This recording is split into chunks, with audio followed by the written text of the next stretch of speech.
Now, when I made this the first time, I had a lot of trouble with it because grading. That's what it's called. You want to trim the when you trim the seams back, it's called grading. Yeah, we're gonna skip this part right here, which is this is how it tells you how to. This tells you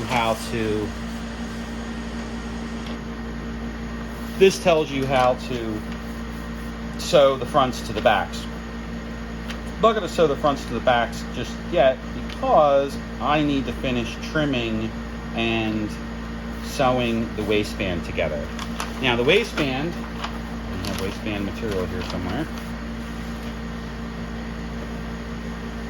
Okay. Now the instructions, the original instructions, as per the instructions here tell you to use interfacing. I am not using interfacing on this. Now this may be a mistake. We'll find out. Everything I do, or I've been doing with all of these projects, is I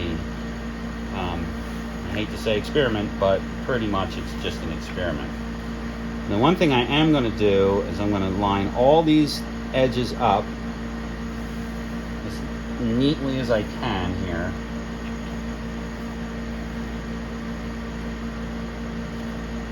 And these are all cut from pretty much the same spot. Now what I have here is 4 pieces of material. And they're all about 3 inches wide. They're all pretty straight here. Now what I want to do is make sure at least one edge,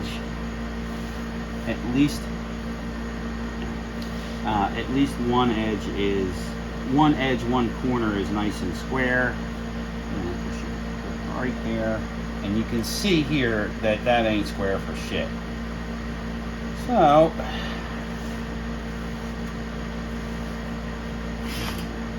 handy dandy straight edge out here.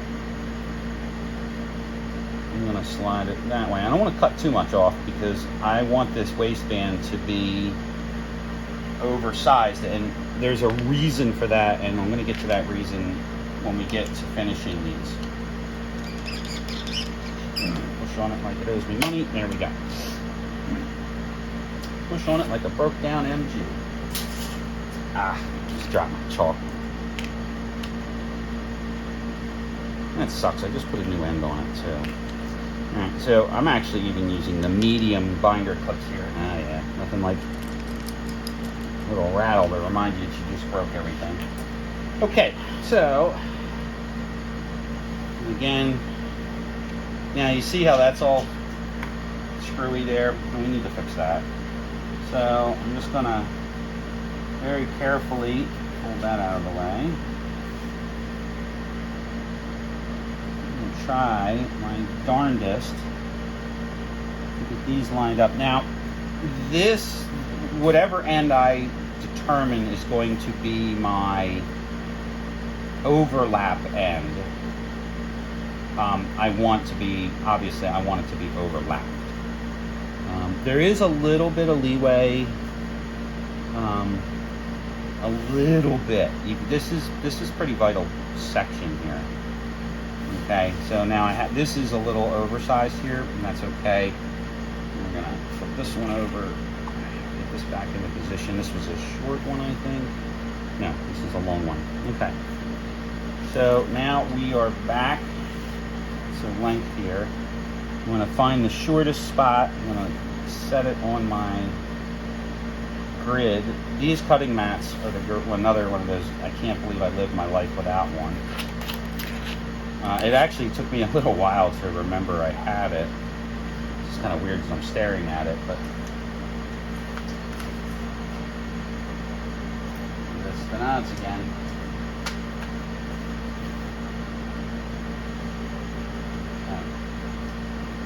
Cutting wheel here. I want to cut through all at once. There we go. Now we have a relatively square end for that. Now, I'm going to take my pattern here. Okay.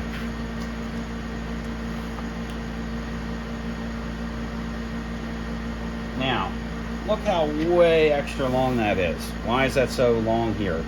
Because this is the extra large. Okay. This is the extra large. This is the extra large pattern. Why did I make it so long?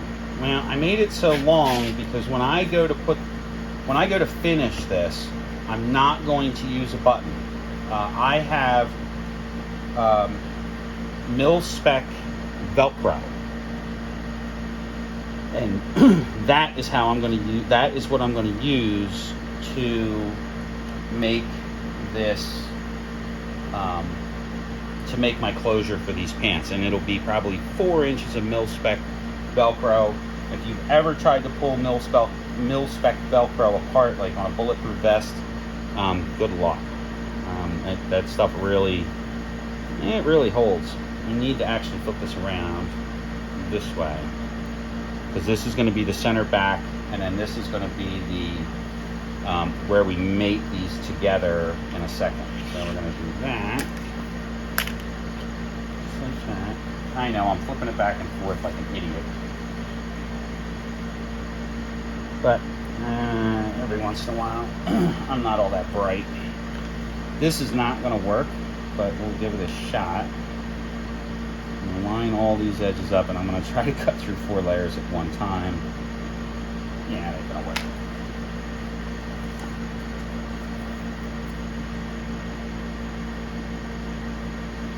Here's your opportunity to see me cut my finger, which I have done multiple times, just not today. Alright, so that gives me a nice decent little notch there, so I can line all these up.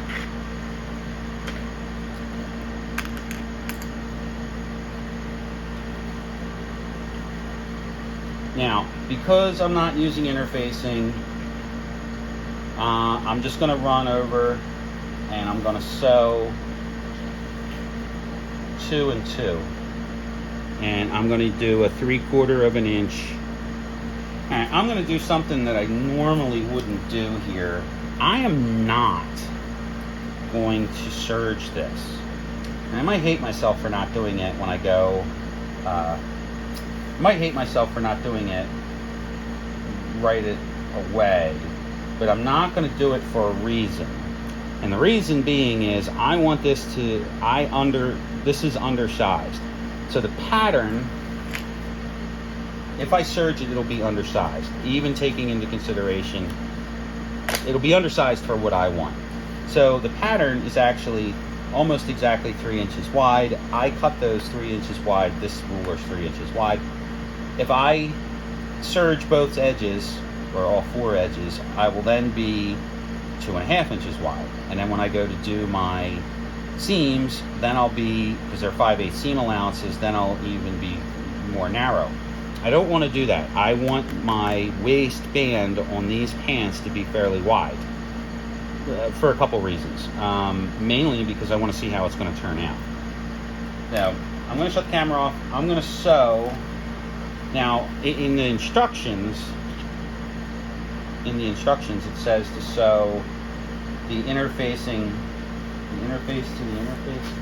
No, good side to good side, flip it around for both of them. So both pieces would be, if I was using interfacing, you would sew them together, good sides together there, and that would be ×2 for this. And then you flip them and sew them again, which I'll show when I'm done. That's where I'm going to use the serger. I'm going to serge this edge, and then you flop it open. I'll show you how it's done, or I'll show you when I'm done. Okay, this bears a little bit of mentioning because I've altered the plan, altered the design. I should probably discuss it a little bit. So I sewed all 4 pieces. I sewed 2 pieces together, end to end. What would have been good sides together. If you were to look at this, as it was originally envisioned, what you would be seeing right now is this. okay, without being sewed yet. I didn't sew it. But you want to make sure that you have your notches lined up. I'm going to very carefully as I do anything, clip these together. It's really much easier to run these clips backwards. So I love these clips. You should probably, the recommended is pin, but these these designs, or this design is probably older than I am.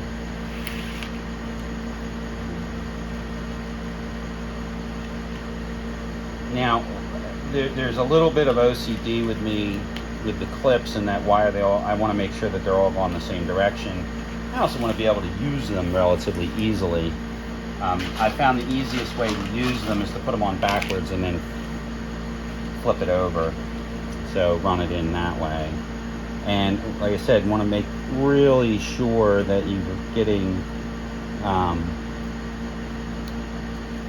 that your edge is perfectly lined up. This one's kind of important, and kind of important because when I did it, this edge is crappy.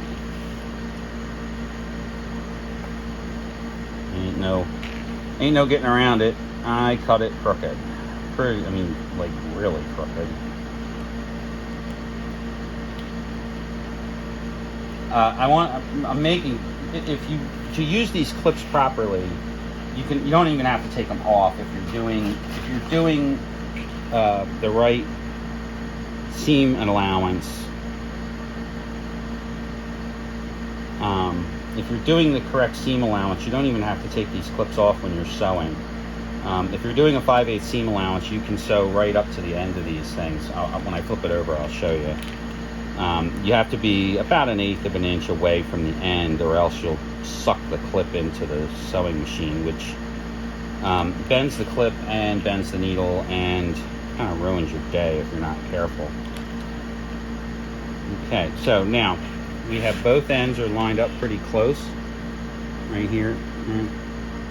That's about as close as I'll ever get. Now what I'm going to do is I'm going to take it back over to the Bernina, and I am going to stitch about 1/4 of an inch here, which obviously the clips are in the way, so I'm going to move the clips as I sew. But I'm going to sew this about 1/4 of an inch. And then I'm going to take it over to the serger and serge it, I think. Yeah, I think that's what I do. I might just be able to just sew it, because that's the actual waistband. Now, you know what? I'm going to do a 1/2 inch seam allowance here. Yeah, I'm going to do a 1/2 inch seam allowance, I think. We'll see. Okie dokie. So we went over to the iron.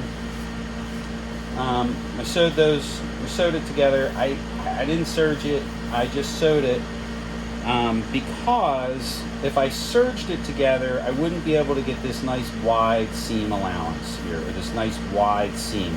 Like a 1/2 inch seam allowance, which I wanted. I want these shorts to have a real heavy, I want the top edge to be heavy. I want I don't know how many times I can reiterate it. I'm getting fat. I also hang a lot of crap. Out of my pants, off my pants, and it's not just the holster. I mean, it's all kinds of goofy shit. So you want I want it to be nice and stiff.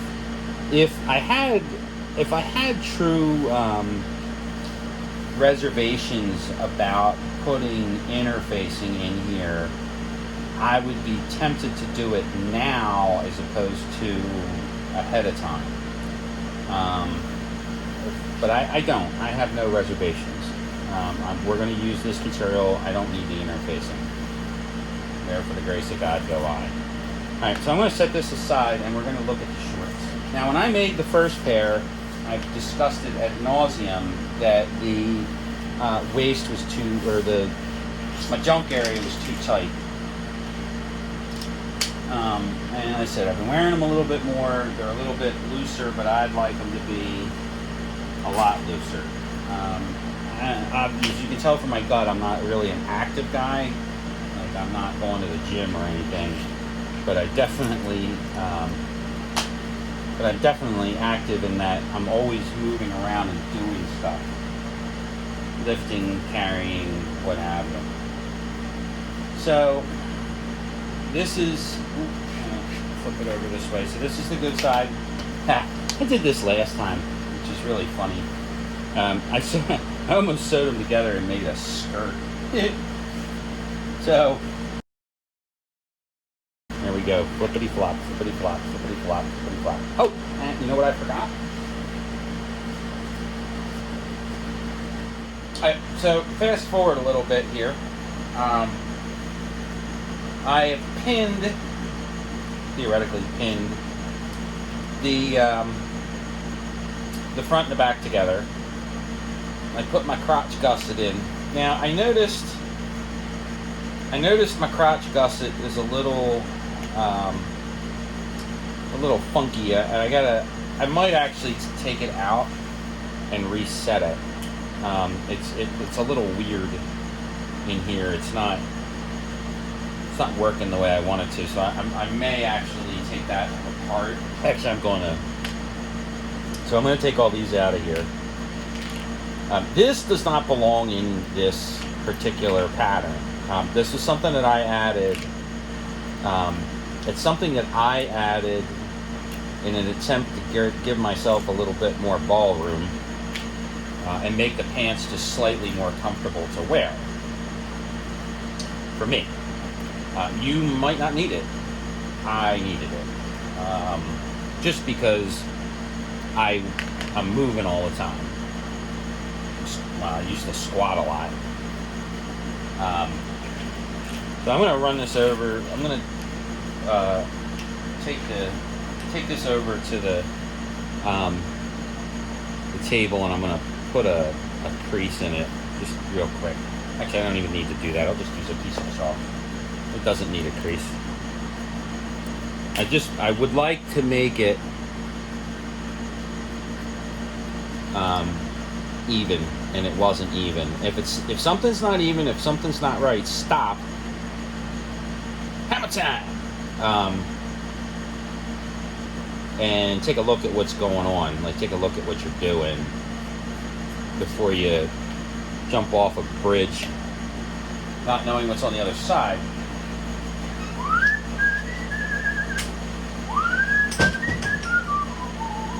I think I took my smokes in the house. It's funny because I don't smoke in my house. I miss the good old days where I used to smoke in my house. Okay. So this all kind of meets up the way it's supposed to. Kind of. So what I'm going to do is this. I'm going to add my 5/8 there. I'm going to add my 5/8 there. I'm kind of swiping this from when I do my shirts. Oh, this is inside out, by the way. I should have mentioned that.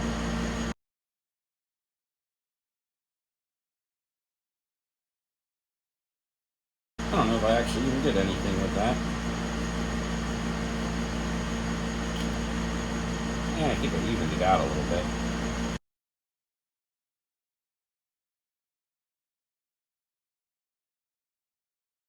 Yeah, I think that wants to be the seam right there. I don't know. You know, we're going to do a light, sew it in and see what happens. That kind of wants to be like that. Maybe what I'll do is I'll end up cutting this seam. After I sew it, cut that little tip out of the middle and fold it flat. Alright, I'm going to go over to the Bernina and sew this all together. I'm not moving the camera. I don't really think there's a need to. I mean, it's basically, I'm just going to do a 5/8 seam allowance along the things, and then we'll flip it inside out and see how it looks. I'm not going to sew the outside just yet because, well, I'm out of clips and I don't feel like pinning it. Okay, I had a bit of a heart attack after I sewed this together. I put it out here on the bench and I'm like, holy crap, I did the same thing. When I sewed the very first set of these together, I actually clipped them. I actually had clipped, I made a skirt basically, but this time I didn't do that. So what's going on here? Here's the gusset sewed in. Sewing in the gusset in the bottom here, sewing this extra piece in the bottom is actually really tricky because you have a convergence of all these different joints all coming together. I probably should have recorded it, but I didn't. So my game plan here with this is to somehow or another sew this some more, but right now I'm just going to leave it the way it is. Everything's sewed up, and that's the way it turned out. I'm not unhappy with it, but I'm also not crazy about this little pucker here. And then I'm going to definitely have to figure out how I want to sew the front. How am I going to clean this front up a little? Because the front's a little fucky looking and I don't like it. What I'd like to do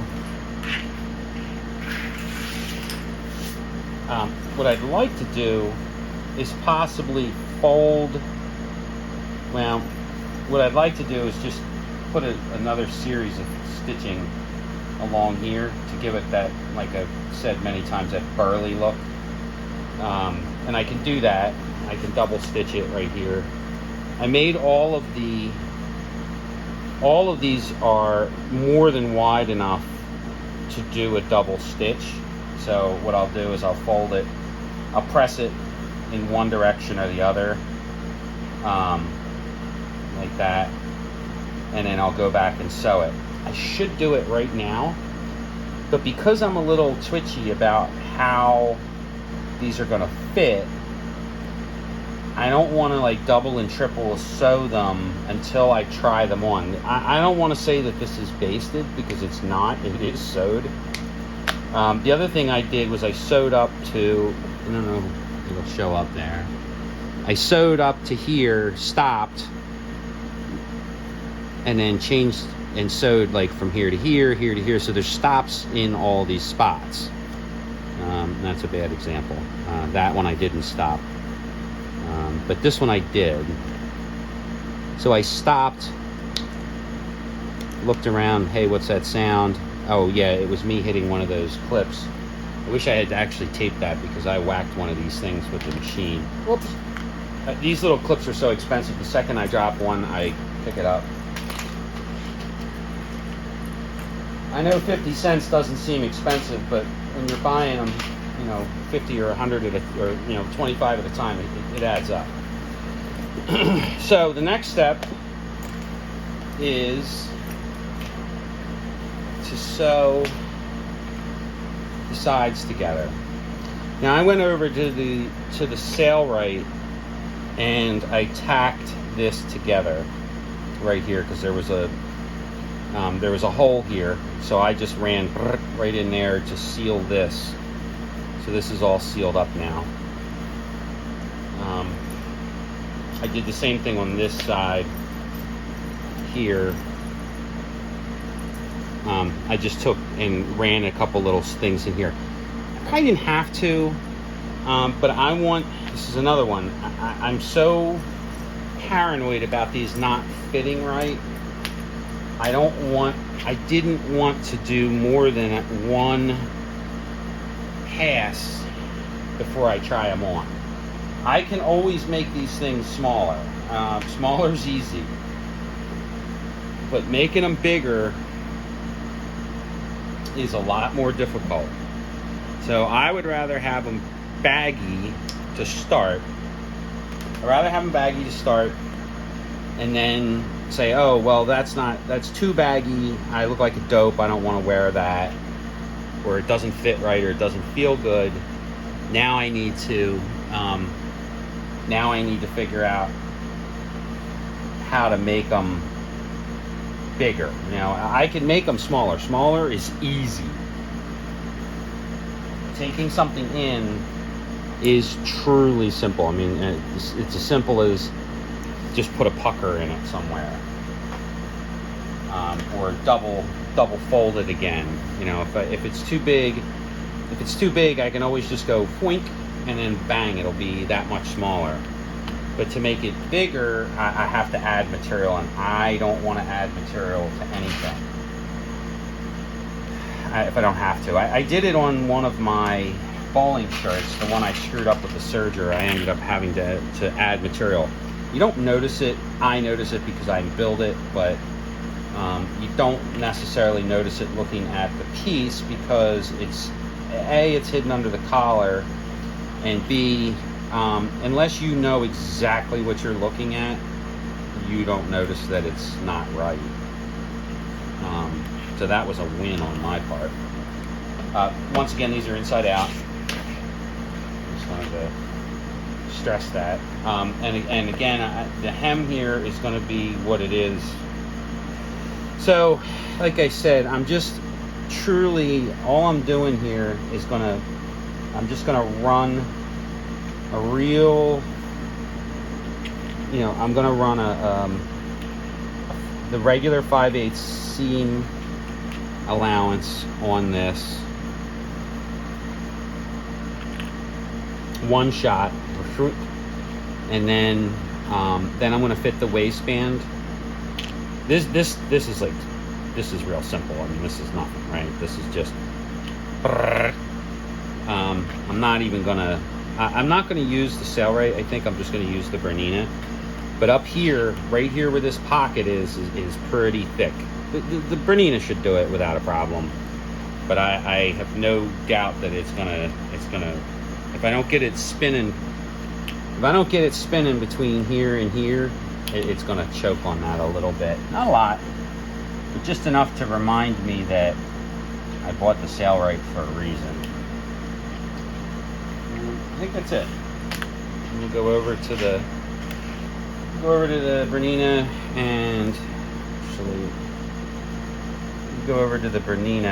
and sew this. I'm gonna sew from this side so I can see what's going on here with this pocket. Shouldn't matter which side you sew it from, but I like to sew if I've got like multiple layers of stuff, especially where there's like weird joints. I'd like to see exactly where it's going. The best way to do that is to do it that way.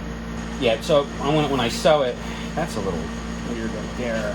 That could just be poor cutting on my part. But yeah, I'm gonna 5/8 seam allowance. That'll be perfect.